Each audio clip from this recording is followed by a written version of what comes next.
नमस्कार, स्वागत है आप सभी का डीडी न्यूज के इस विशेष सांकेतिक भाषा के बुलेटिन में। आपके साथ मैं हूं संध्या शर्मा और मेरे साथ है मेरी सहयोगी दीपाली। आइए बुलेटिन की शुरुआत करते हैं हेडलाइंस के साथ। राष्ट्रपति द्रौपदी मुर्मू ने लिस्बन में पुर्तगाल के राष्ट्रपति मार्सेलो रेबेलो डी सूजा के साथ प्रतिनिधिमंडल स्तर की वार्ता की। राष्ट्रपति मुर्मू आज लिस्बन में भारतीय समुदाय को करेंगी संबोधित।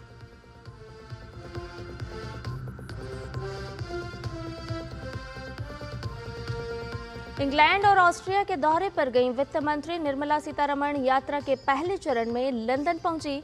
भारत ब्रिटेन आर्थिक एवं वित्तीय वार्ता के 13वें मंत्री स्तरीय बैठक सहित कई प्रमुख कार्यक्रमों में होंगी शामिल।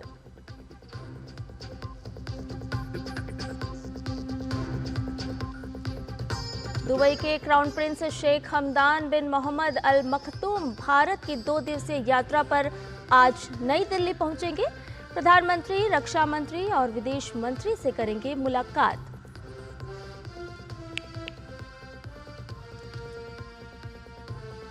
जम्मू कश्मीर के दौरे पर गए केंद्रीय गृह मंत्री अमित शाह आज श्रीनगर में विकास परियोजनाओं का लेंगे जायजा।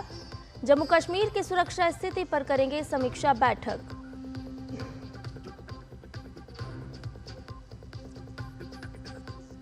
और मुंबई आतंकी हमले के आरोपी तहव्वुर राणा के भारत प्रत्यर्पण की राह और आसान हुई। अमेरिकी सुप्रीम कोर्ट ने प्रत्यर्पण पर रोक की मांग वाली राणा की याचिका की खारिज।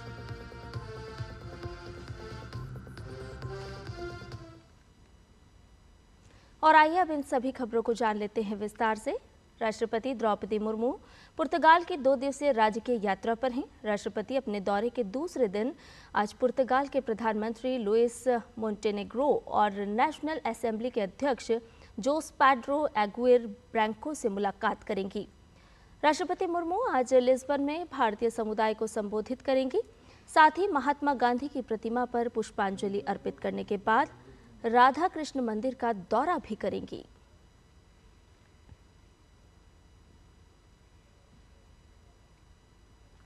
इससे पहले कल राष्ट्रपति द्रौपदी मुर्मू के सम्मान में पुर्तगाल के राष्ट्रपति मार्सेलो रेबेलो डी सूसा ने राजकीय भोज का आयोजन किया।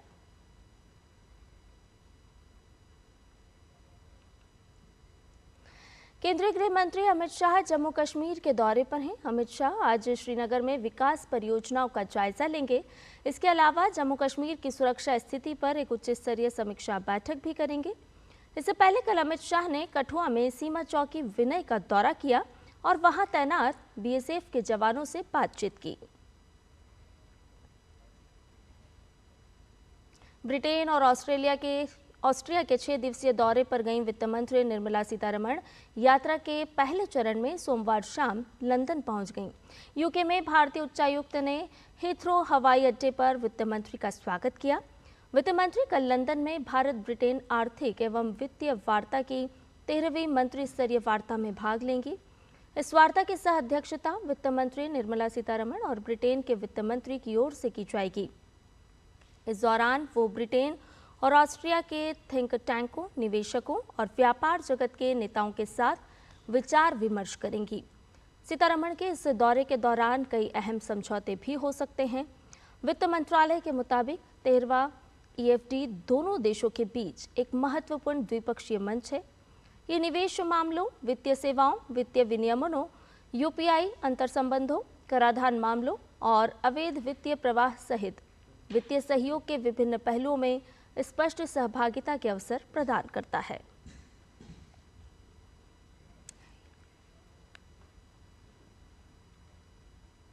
दुबई के क्राउन प्रिंस शेख हमदान बिन मोहम्मद अल मखतूम भारत की 2 दिवसीय यात्रा पर आज नई दिल्ली पहुंचेंगे।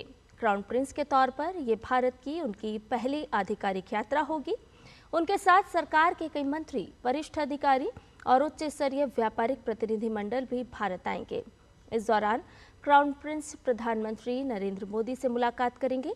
साथ ही विदेश मंत्री डॉक्टर एस जयशंकर और रक्षा मंत्री राजनाथ सिंह के साथ भी उनकी मुलाकात होगी। शाम को क्राउन प्रिंस मुंबई रवाना होंगे, जहां वो दोनों देशों के प्रमुख व्यापारिक दिग्गजों के साथ व्यापार गोलमेज सम्मेलन में भाग लेंगे। बातचीत से पारंपरिक और भविष्य के संभावित क्षेत्रों में भारत संयुक्त अरब अमीरात के आर्थिक और वाणिज्यिक सहयोग और मजबूत होंगे।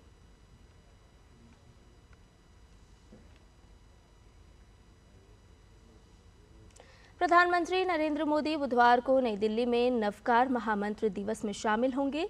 इस अवसर पर पीएम मोदी वहां उपस्थित जनसमूह को संबोधित भी करेंगे।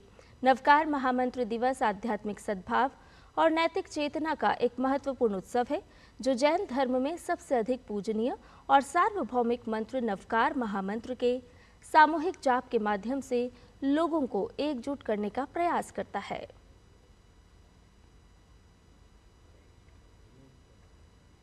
प्रधानमंत्री नरेंद्र मोदी ने एक्स पर जानकारी देते हुए कहा कि महावीर जयंती के शुभ अवसर से एक दिन पहले 9 अप्रैल को सुबह 8 बजे दिल्ली के विज्ञान भवन में आयोजित एक बहुत ही अनूठे कार्यक्रम नवकार महामंत्र दिवस में भाग लूंगा। वैश्विक प्रभाव वाले इस कार्यक्रम में 100 से अधिक देशों के लोग शामिल होंगे, जिसमें शांति, एकता और आध्यात्मिक जागृति के लिए वैश्विक मंत्रोच्चार होगा।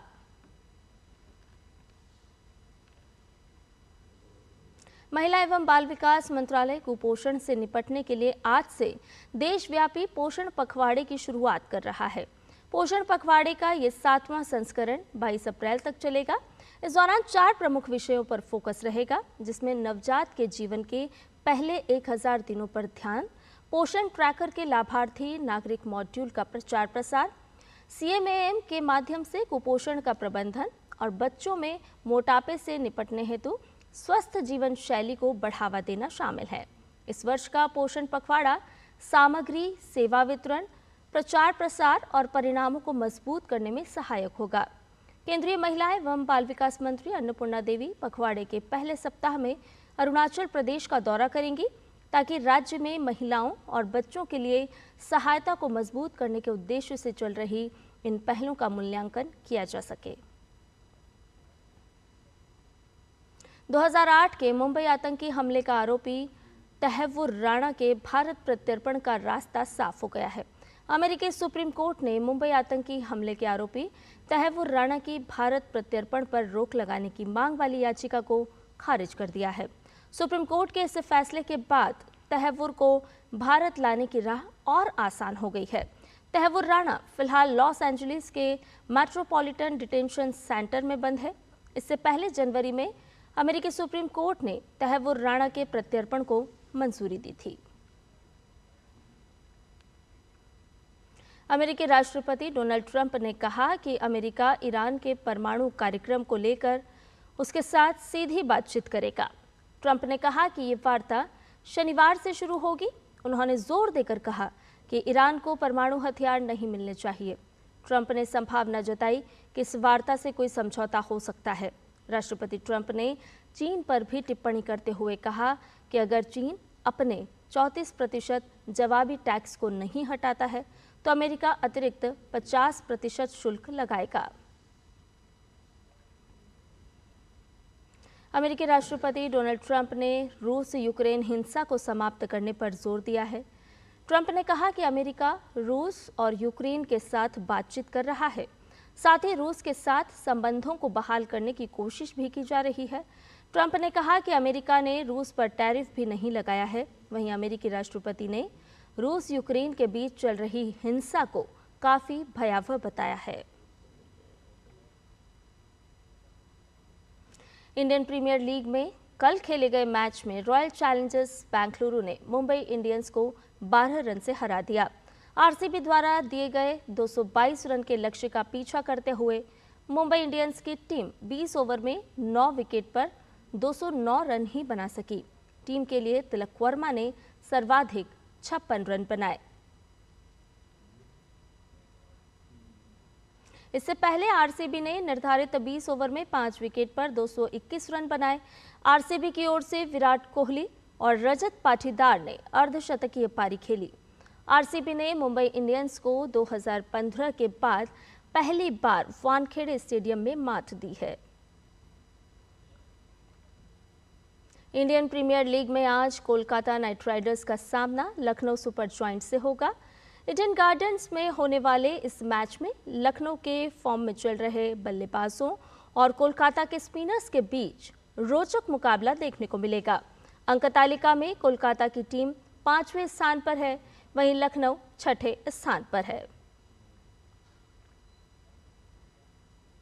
और इसी खबर के साथ हमारे इस विशेष सांकेतिक भाषा के बुलेटिन में फिलहाल इतना ही। मुझे और मेरी सहयोगी दीपाली को दीजिए इजाजत। नमस्कार।